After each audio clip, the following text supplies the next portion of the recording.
7 सितंबर 2022 को केरल के कन्याकुमारी से कांग्रेस ने भारत जोड़ो यात्रा शुरू की थी, जो 30 जनवरी 2023 को जम्मू कश्मीर के श्रीनगर में जाकर खत्म हुई। इस भारत जोड़ो यात्रा के बाद कांग्रेस पार्टी की तरफ से दिसंबर 2023 में भारत जोड़ो यात्रा के दूसरे अध्याय के रूप में भारत न्याय यात्रा का ऐलान किया गया और फिर भारत न्याय यात्रा को भारत जोड़ो न्याय यात्रा के रूप में बदल दिया गया। लेकिन अब जिस तरह से भारत जोड़ो यात्रा का दूसरा अध्याय कहे जाने वाली कांग्रेस की भारत जोड़ो न्याय यात्रा, जिस तरह से यहां इसका नाम बदला गया है, क्या वाकई में अब नाम बदलने की तरह ये यात्रा कांग्रेस का सियासी भविष्य बदल पाएगी? क्या कांग्रेस को एक बार फिर से केंद्र की सत्ता में स्थापित कर पाएगी? क्या कांग्रेस को तमाम राज्यों में यहां पर वापसी दिला पाएगी? भारत जोड़ो न्याय यात्रा का जिक्र चला है तो बता दें कि 15 राज्यों से होकर के गुजरने वाली कांग्रेस की इस भारत जोड़ो न्याय यात्रा के अगर मुख्य बिंदुओं पर यहां नजर डालें तो निकल के आता है कि 357 लोकसभा सीटें इन 15 राज्यों में आती है,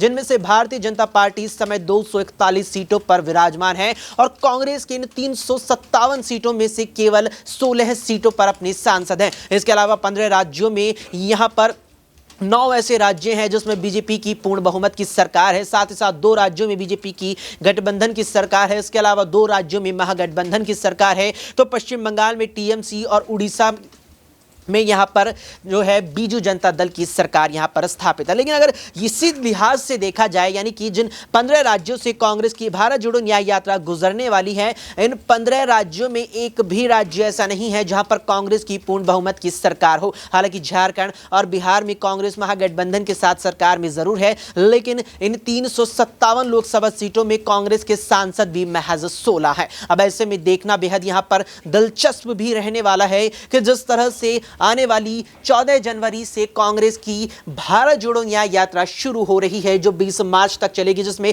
66 दिनों में कांग्रेस के नेता लगभग 6700 किलोमीटर की दूरी तय करेंगे।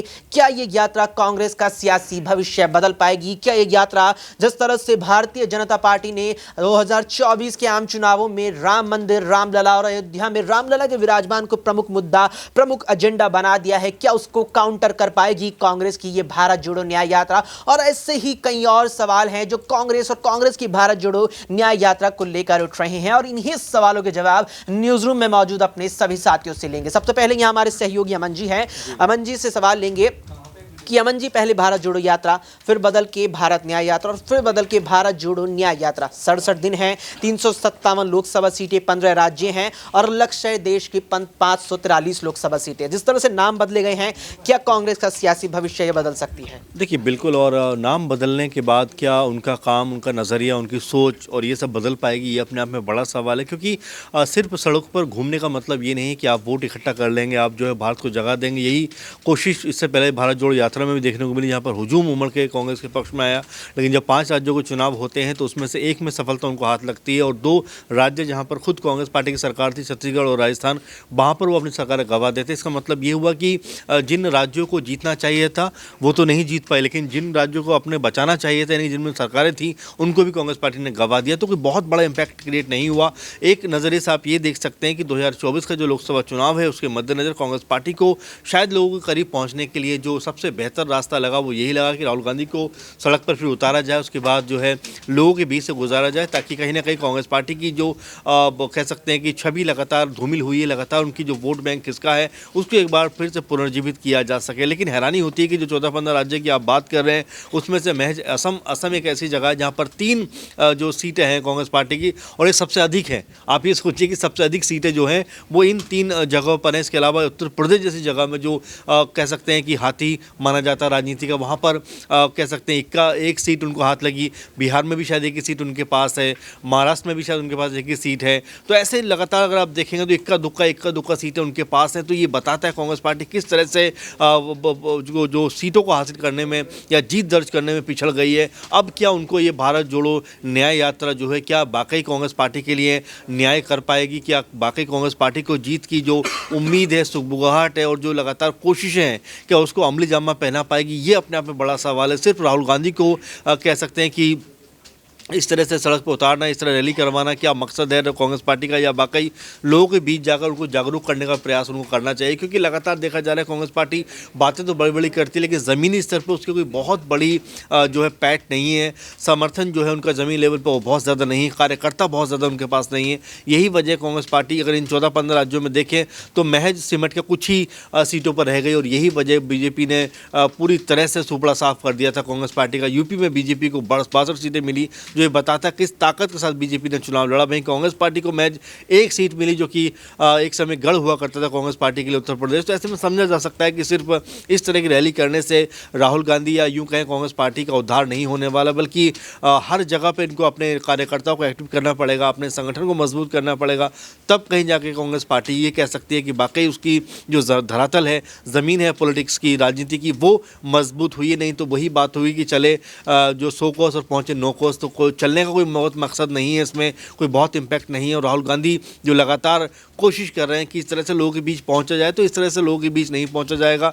लोग भले ही आपको देखने तो आ जाएंगे, लेकिन वोट देने आपको नहीं आएंगे। जिक्र आपने यहाँ पर किया यूपी का। करीबन देश की 543 लोकसभा सीटों में से करीब 15% सीटें लगभग यूपी में आती हैं, और उस यूपी में यहाँ पर इंडिया गठबंधन के लिहाज से देखें तो कांग्रेस, सपा और रालोद आती है।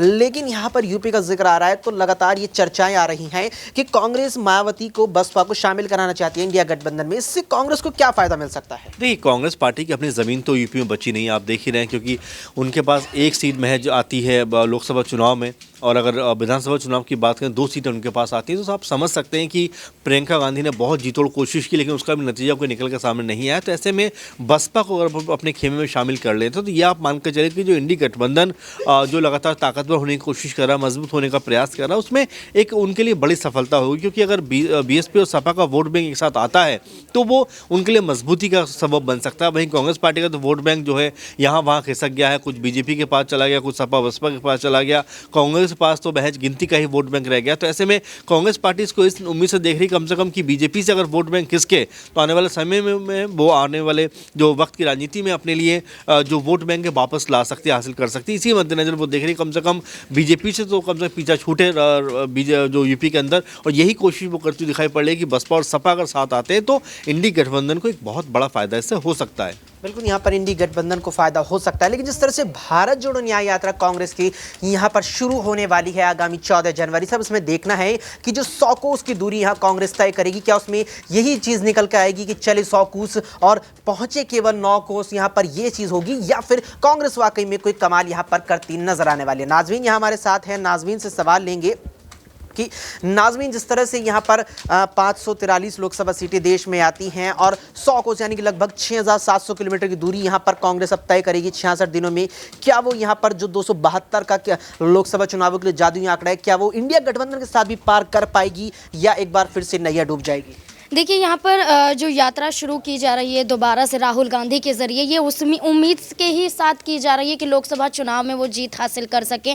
और जिन जादुई सीटों का आप आंकड़ा बता रहे हैं और ये कह रहे हैं कि वो क्या इन सीटों को जीतती हुई नजर आएंगी, तो कोशिश कांग्रेस पार्टी की तरफ से की जा रही है। लेकिन जिस तरीके से कांग्रेस पार्टी ये कोशिश कर रही है कि वो मजबूती के साथ सत्ता में दिखाई दे रही है, वो उतनी मजबूती के साथ नजर नहीं आ रही है। अगर मजबूती के साथ होती तो इंडिया गठबंधन में अगर फैसला किया जाता पीएम चेहरे को लेकर, तो यहां पर फैसला हो जाता। कांग्रेस पार्टी की ही वजह से कहीं ना कहीं इंडिया गठबंधन में अभी रुकावट आ रही है, नाराजगी पैदा हो रही है, कांग्रेस पार्टी के जरिए हो रही है। विधानसभा का चुनाव होता है, उस दौरान भी कुछ सीटों को लेकर समाजवादी पार्टी के साथ झगड़ा हो जाता है। तो ये सारी चीजें दिखाई दे रही हैं कि कांग्रेस पार्टी अकेले अपने दम पर उतरती नजर तो आ रही है, लेकिन उन्हें और भी पार्टियों की जरूरत नजर आती है, इसलिए गठबंधन को लेकर सक्रिय दिखाई देती है। लेकिन जिस तरीके से वो अपने ही फैसले लेते हैं, राहुल गांधी अपने ही कामों के साथ देखे जाते हैं, तो उसमें कहीं ना कहीं इंडिया गठबंधन को तो मजबूती के साथ पेश नहीं कर रहे हैं। और जिस तरीके से सीटों का जिक्र आपने किया, तो जहां तक मुझे लगता है उतनी सीटें तो वो पार भी नहीं कर पाएंगे।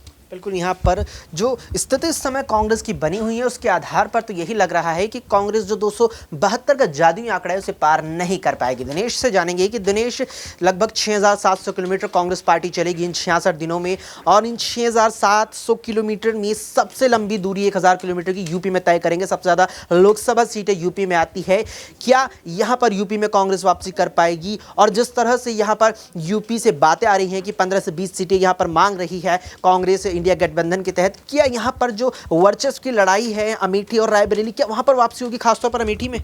देखिए, यहाँ पर जिस तरीके से आपने बताया कि सबसे जो लंबी दूरी है वो यूपी में तय की जाएगी और यूपी में ही कल सपा की और कांग्रेस पार्टी की सीट शेयरिंग को लेकर मीटिंग होने वाली है। और एक ऐसा मुद्दा है जो कहीं ना कहीं गठबंधन में साथ तो ले आया है इन तमाम दलों को, लेकिन यहाँ से सीट शेयरिंग का मामला जो है वो फंसता नजर आ रहा है, क्योंकि समाजवादी पार्टी का गढ़ यूपी काफ़ी मजबूत है। दूसरी तरफ बसपा के भी गठबंधन में शामिल होने की खबरें लगातार सामने आ रही हैं और हो सकता है कि मायावती का जो जन्मदिन है 15 जनवरी को, उस दिन वो इंडिया गठबंधन में शामिल होने का ऐलान भी कर दे। तो ऐसे में फिर मामला और फंस जाएगा। और यहाँ पर जिस तरीके से 30 सीटों की मांग की जा रही है कि यहाँ पर लोकसभा चुनाव में कांग्रेस पार्टी उत्तर प्रदेश में उतरने वाली है, तो फिर 30 सीटें बचेंगी नहीं, क्योंकि अखिलेश यादव पहले ही ऐलान कर चुके हैं कि इंडिया गठबंधन में वो शामिल इसीलिए हुए हैं क्योंकि वे उनकी शर्तों पर यूपी में चुनाव लड़ेंगे। और ऐसे में अखिलेश यादव यदि यहाँ पर 50 सीटों पर भी जो है मांग रखते हैं, अपना चुनावी दावा पेश करते हैं, तो कहीं ना कहीं फिर मायावती को कहाँ एडजस्ट किया जाएगा, दूसरी तरफ आरएलडी को कहाँ एडजस्ट किया जाएगा, फिर कांग्रेस के लिए क्या बचेगा,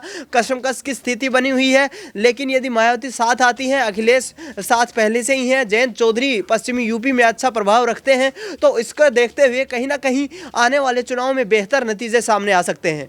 बिल्कुल, यहाँ पर आने वाले चुनावों में बेहतर नतीजे सामने आ सकते हैं अगर यहाँ पर सहमति के साथ यहाँ जो इंडिया गठबंधन के तमाम राजनीतिक दल हैं वे सीटों को यहाँ पर बांट सके। यूपी की जिक्र चला है, यूपी में जिस तरह से लगातार ही खींचतानी सीटों को लेकर चल रही है, अखिलेश यादव 50 से 60 सीटों पर कहीं ना कहीं अपनी मांग रखते नजर आ रहे हैं। ऐसे में मुसीबत खड़ी हो सकती है जयंत चौधरी के लिए भी, क्योंकि यहाँ पर जानकारी ये भी आई थी कि पश्चिमी यूपी में कहीं ना कहीं अपना जो राजनीतिक वर्चस्व है, जिस तरह से 2022 के यूपी विधानसभा चुनाव में जो कुछ हद तक बढ़ा है जयंत का, आरएलडी का, उसके आधार पर भी करीब 12 लोकसभा सीटों की मांग कर रहे हैं। लेकिन जिस तरह से यहां पर अखिलेश लगभग 60 सीटें मांग रहे हैं, साथ ही साथ कांग्रेस चाह रही है कि बसपा यहां इंडिया गठबंधन में आ जाए। ऐसे में कहीं ना कहीं जो पूरा समीकरण है वो ना बिगड़ जाए, और अगर वो यहां पर बिगड़ गया तो निश्चित रूप से इंडिया गठबंधन के लिए मुश्किलें बढ़ने वाली है। लेकिन अगर इंडिया गठबंधन यहां पर तमाम राज्यों में, चाहे पश्चिम बंगाल 42 सीटों वाले पश्चिम बंगाल की बात हो, 40 सीटों वाले यहाँ बिहार की बात हो, 48 सीटों वाले महाराष्ट्र की बात हो, या 80 सीटों वाले उत्तर प्रदेश की बात हो, जो कुछ खास तौर पर जो कुछ प्रमुख राज्य आते हैं यहाँ पर, उनमें अगर इंडिया गठबंधन सहमति से सही तरीके से यहाँ सीटों का जो है वितरण कर पाता है तो निश्चित रूप से 2024 जिस तरह से लग चुका है, आम चुनावों की उल्टी गिनती शुरू हो चुकी है, वहां पर बीजेपी को कड़ी टक्कर दे सकते हैं। फिलहाल के लिए इस वीडियो में इतना ही। देश और दुनिया की तमाम खबरों के लिए आप देखते रहें SPN 9 न्यूज।